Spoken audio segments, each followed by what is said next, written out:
Hey guys, welcome back to the Petitt Life. Hey guys. Something a little different today.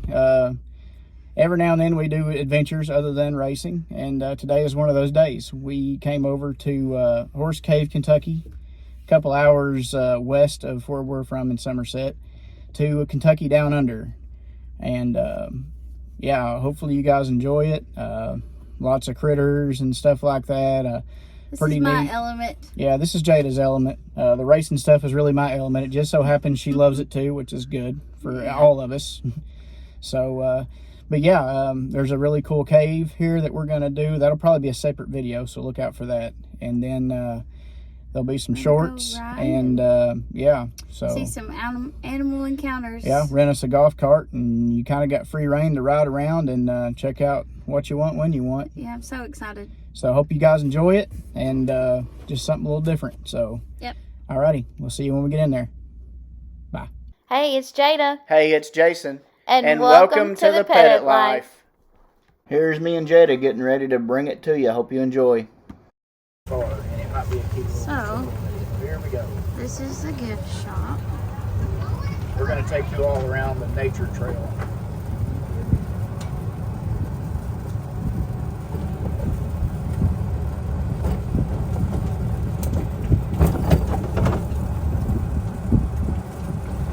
Walk this if you choose. It's 2 mile, I think they said, in distance to all the animal enclosures and around the actual trail itself, but it's not really rocky, but there is some hills and some little climbing. We're just being lazy today though. Yeah, it's a fun, relaxing it's kind of fun day. I've been over here once when I was like 8 years old, so I don't remember much about it. There's a big petting zoo down there where you can feed emus and kangaroo and kinds of stuff. We'll show you that stuff a little later. There's little pull-offs and park benches, like sitting benches. And there's some observation decks. And there's also a trail that you can walk. It's like a little.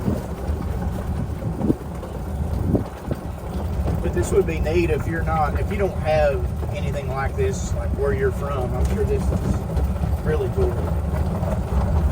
Up here on the left is one of the observation decks that looks out over and above the farmland here, which is really pretty. I'll pull over for you. Kind of see. Yeah. Little Kentucky landscape. Yeah, it looks out over the farmland, and there's some cattle over there. Onward and upward. Yeah. Up here on the right is going to be a porcupine.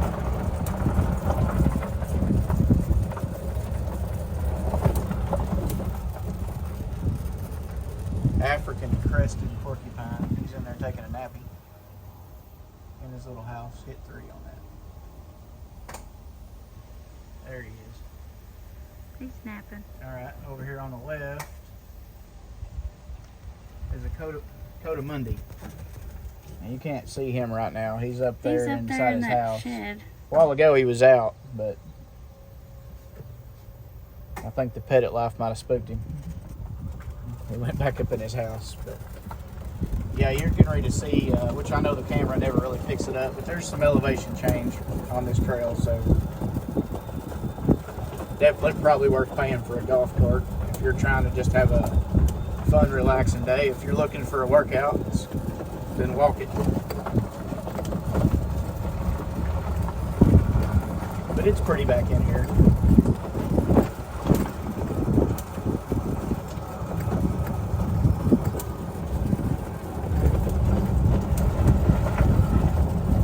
You got good old Kentucky forest land on both sides of the path there. Another little bench here on the right if you are walking or whatever, if you want to stop for a minute, see if some wildlife comes by.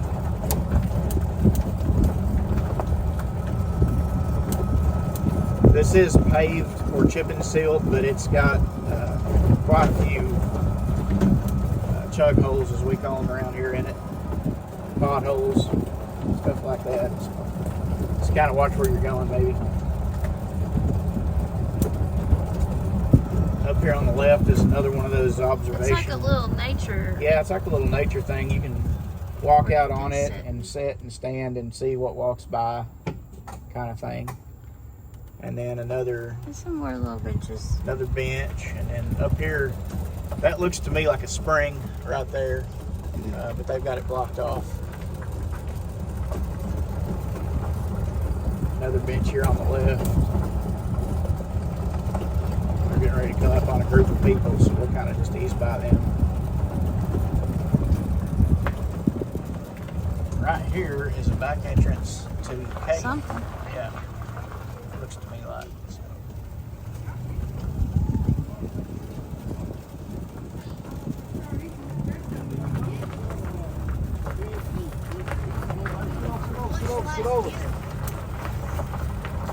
Now here there's a nice little break area where you can pull over, grills and picnic tables, lounge area, and there's some toilets.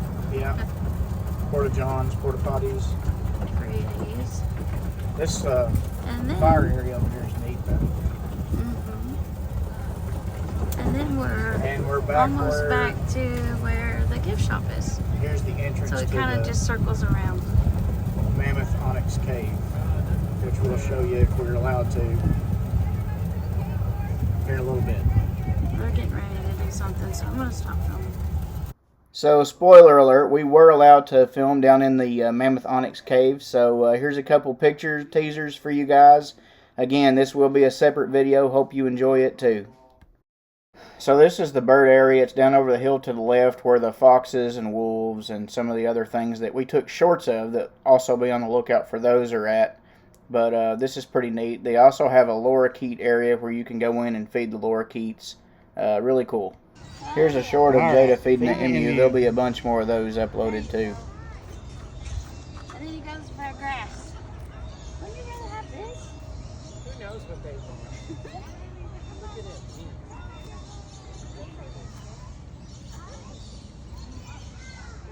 There you go.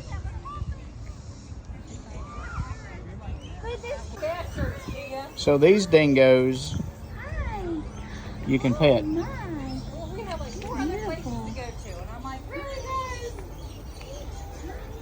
guys? Jada petting a dingo. Aww. Hey, buddy. Well, let's go over. What are you doing? Come here. Hi, baby. He's a pretty. Yeah. He's a pretty. He's a pretty. He licked me. Yeah. Look at that, just like a dog. Come here. Come on. Come here. You must feed him. That's why you're watching him, isn't it? Yeah, they know this guy's here to feed them, and they know it. Look at him. Oh my God. Oh, he's so excited. Look at it. Look at him. All right, so this is the animal show area here. We'll have a video on that in a minute. Down over the hill is where the lorikeets are, and the petting zoo. Back there is sheep. Just for some perspective. All right, so they give you this neat map whenever you come in, and it shows kind of the layout of the park, and you have show times and things like that. But up there, that green loop is that nature trail that is going to be in the video. But yeah, this place is pretty neat. She's our umbrella cockatoo. She's going on 2.5 years old right now, so still very, very young. Now, umbrella cockatoos like Luna have a max lifespan of about 75 years, making these birds a massive, massive commitment in captivity. But they're not only a massive commitment because of how long they can live, they're also a massive commitment because of how much time they need. An umbrella cockatoo in captivity, to be happy, needs a minimum of 8 hours a day of positive socialization with its owner or handler. And that means that the bird has to be outside of their cage, free roaming with no leashes, no crates, no restrictions whatsoever. Yes, and that is mostly me, but we split it up between all the different zookeepers, all of the staff here at the zoo. Sometimes we all have to complete a task, and then we just go drop her off up at the gift shop. So no matter what, she gets her 8 hours a day, no matter what. And she actually gets more like 10 hours a day because she is the first animal to come out of her cage in the morning and the last one to go up right after we leave. So she's been here, she's 2.5, 3 years old. She's been here since she was 4 months. So quite a long time. Now, just because you guys can pet and love on her doesn't mean you guys should pet and love on every cockatoo that you meet. These guys are usually a one-person animal, and the only reason why she is not is because she has round-the-clock maintenance and love and affection all the time from new people here at these animal shows. In fact, almost all of our birds that are here at the zoo, besides our kookaburras, have been donated because they're what's called socially neglected. Here real quick. And all that means, and all that means is that the bird's owner did not have enough time to spend with it, or even if they fed it the perfect diet, had a giant cage to live in, if they do not get their social requirements met, they're gonna be an unhappy animal that becomes quite aggressive in captivity. And so all of our macaws here at the zoo have taken off a finger. Our only other cockatoo, Merlin, actually took off his owner's ear for taking a 2-week vacation without him. So this is an animal that you can't get and then only interact with every few days because they're definitely gonna hold a grudge. In fact, Luna is getting to the point where, because I'm her main handler, she's really only listening to me. Sometimes I have to be on a FaceTime call with her on my days off to get her to interact for the before the show. That way she'll step up and actually go to it. Hey, Luna. Hi. You said pretty. Now, I did not realize when I became her main handler that I was going to become married to this bird. But I am absolutely married to this bird. She views me as her mate, which is incredibly awkward. But it does have some benefits, like she never flies away from me. She's always staying right by my side. And most birds, like Luna, have what's called clipped wings, especially if they're coming out for any sort of programs like she does. And all clipped wings is you clip off the ends of the feathers, they can no longer fly upwards. But Luna here has completely unclipped wings, meaning at any given point in time, she has a flight radius of over 10 miles. Meaning if Luna ever really wanted to, she could just up and leave. Because we spend the majority of the day with her, excuse me, I'm so sorry. The majority of the day with her outside, so she's had a lot of opportunities to leave the zoo if she was ever unhappy here. Now I'm very grateful she hasn't, because she'd probably leave with my job. I have been the most adamant person about not using leashes, crates, any sort of restrictions. That way it's a completely trust-based relationship between me and Luna. Now, no matter how much I brag on her, I still do not advise the average person to go out and get an umbrella cockatoo as a pet. Only get one if you have 8 hours of free time a day, and you can plan to keep that same amount of interaction time for 75 years. Or even longer, depending on if you get a larger species of cockatoo. So a nervous animal or an emotional support animal, so that way they have the opportunity to stay around you all the time. Now, do you guys have any questions about Luna before I move on? Can you make her talk? I cannot make her talk. She is a completely free-willed bird, so she only talks and does whatever she wants to, whenever she wants to. But she can say hi, bye, what are you doing? She can say peekaboo. She can say I love you. We've had to unteach her some words. Yeah, luckily, it's been a long time since she said anything in an animal show. But I can't make her talk or do any tricks with command. Hopefully she'll be able to do that whenever she's older, but based on her personality, it might not be so likely, because she is definitely a diva when it comes to doing things whenever she wants. Any other questions about her? Favorite something on a vine over here. Stop that. This is Squirt. He is our African leopard spotted tortoise. Squirt, African leopard spotted tortoise. And they're a relatively small tortoise, only reaching about 20 to 25 pounds. He's sitting right in the middle of that at about 22. Now, because of their smaller size, these guys only live to be about 65 years old. Now, that's still a really long lifespan, but compared to other tortoise species, not very long at all. The larger the species of tortoise, the longer of a lifespan that it's going to have.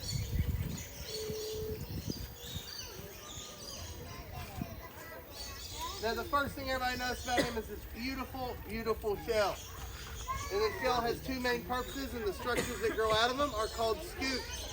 And the main purposes are camouflage and protection.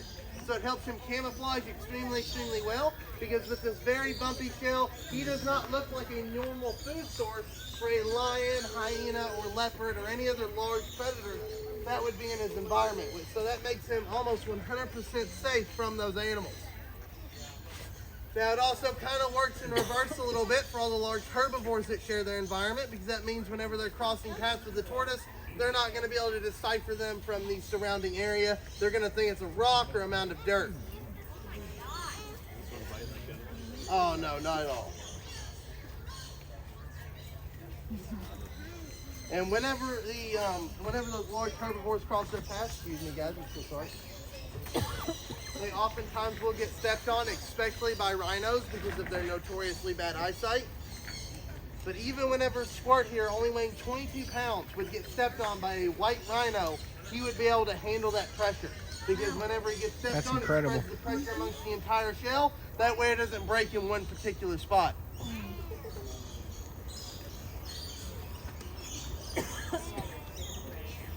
Now, I personally love tortoises. I highly advise them as pets, especially to families with small children, because in my opinion, I think they are possibly the best family pet or best pet for children that you could ever have. Because whenever I go to pet stores and I see the types of pets that little kids are getting, like guinea pigs, ferrets, hedgehogs, those animals require a lot of cleaning, a lot of maintenance, a lot of water and food changes, and most kids aren't going to have the responsibility to do that for a prolonged amount of time. Meanwhile, tortoises do not eat every day. This species actually only eats every 3 to 4 days at his adult size. They don't drink water every single day. They drink it a few times a month and then fill up a pouch inside of their stomach. So their water mostly is for bathing, and you only need to change it out whenever it gets dirty. And very easy cleanup. They go number 1 and number 2 in the exact same spot. So you scoop it out, throw it out in the yard, and their enclosure is clean. Wow. Versus a lot of the stink and scrubbing you have to do with a lot of different mammal pets. Yes, sir.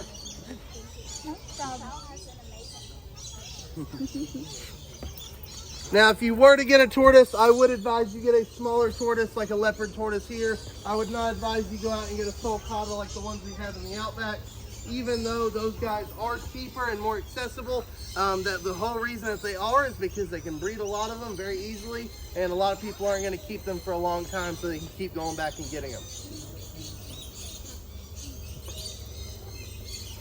Now, do you guys have any questions about Squirt before I move on? Meanwhile, we got a peacock walking on the fence over here behind the actual show, He does go to the floor, which is pretty awesome too. tapping on his shell. Here we go. A smaller snake than we usually bring out. I actually just went and got her yesterday. She's added to my personal collection, and she is a Hog Island pygmy boa. So what that means Hog Island pygmy she is boa. from the Hog Islands off the coast of Honduras. And these guys became a pygmy species after the island split off from the mainland, because it was much smaller than the mainland, a lot smaller prey animals. So instead of being like a mainland boa and getting up to 15 feet long, she will only get up to 6 feet long. So it's a really good example of island dwarfism. Now, I ask that you guys only pet down by the base of the tail. I am still going to allow you guys to pet her instead of just talking about them and being informative. But I don't know exactly how she'll react to being pet up by the head. She doesn't react whenever I do it, but because I haven't had her that long, please just pet down by the tail. Now, if you notice the beautiful colorations that are actually closer down by her tail, she has very red spots. And that's because their closest relatives on the mainland are the red-tailed boas, which are a branch off of the regular common boa family, but known to be much more highly aggressive. Watch her just prancing along. She's just prancing along. She is very adventurous, always wanting to get as close as she can to people's body heat. So very friendly.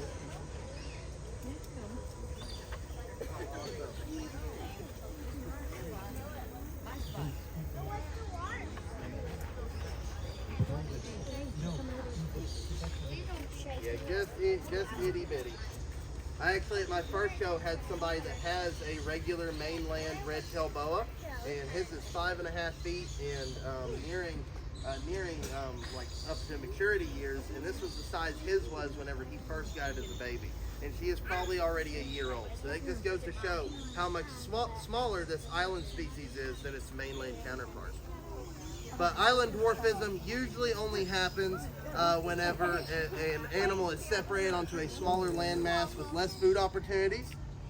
If they have just as many food opportunities, or if there are still, if there are still a lot of populations of larger food items, then a majority of the time, then a majority of the time they will not become pygmy or dwarf animals, but these guys did. Now these guys are constrictors, meaning they grab their prey and wrap them up and squeeze them real tight to eliminate their prey. So they don't have a very venomous bite, but that bite would definitely still hurt. They have 2 different rows of teeth inside of that mouth that allow them to grip onto something, and if they get their teeth into it, it's going to be extremely hard to pry them off. Now if you guys notice that tongue flickering all about, that's because a snake's nostrils is actually located in the roof of its mouth. So they're constantly wanting to pull smell in.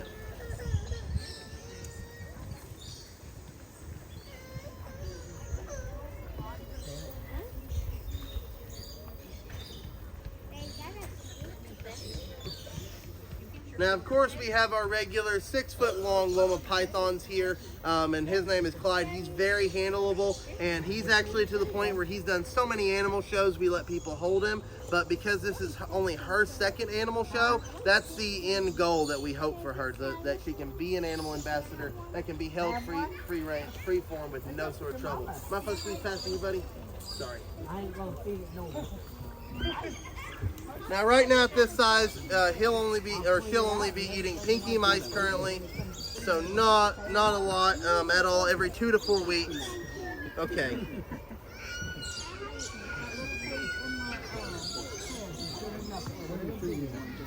Pinky mice. What was her name again, or have you named her yet? I haven't named her yet. It hasn't came to me yet. I always give it a few days, let it air out, let me see the personality of the animal. Well, she's beautiful. Yeah, she's beautiful. How long is the lifespan? Hey, pretty girl. 15 years. Look at her tail. Mm-hmm. Oh no.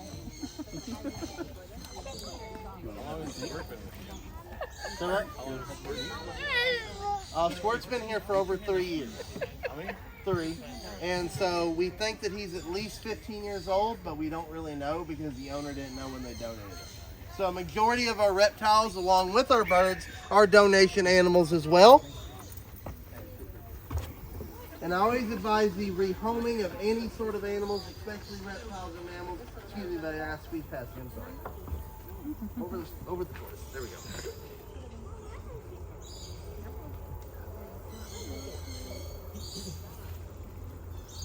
Alrighty, now do you guys have any questions about Hog Island pygmy boas? Hey, Squirt. What are you doing, buddy?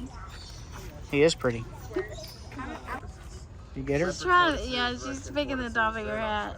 Are you good at it? Yeah. Any water turtle, especially. Ludo likes your hat. Disgusting. It looks like a button. Love them. She is beautiful. She's beautiful. Luna. I love you. Luna. Hey, pretty girl. Hi, pretty bird. Hi, pretty bird. Yeah. Hi. You're a sweetheart. Yes, you are. That tongue's going a mile a minute. Oh, yeah. All right. All right, this is Calvin the camel outside of Kentucky Down Under. I'm going to. I have nothing for you either. I'm sorry. Eat that. All right. She's See? trying to feed it to you, so I'll give it. There you go. You're beautiful. Yes, you are. He's little. Yep. Little baby. He's little for a camel. Yeah. I'm sure he's young. Well, hopefully you guys enjoyed this and makes you want to come check it out yourself. All right, Jada, what'd you think about Kentucky Down Under? Oh, it was amazing. It was pretty cool, wasn't It it? was great. hopefully you guys enjoy the pictures and videos that we got for you. And pet kangaroo, wallabies, yeah.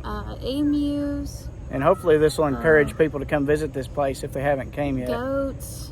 It's pretty cool. Yeah, we got to pet all kinds of different things. A snake. Yep. We met all kinds Luna, of interesting the bird, critters. tried to take my top of my hat. It was cute. Yeah.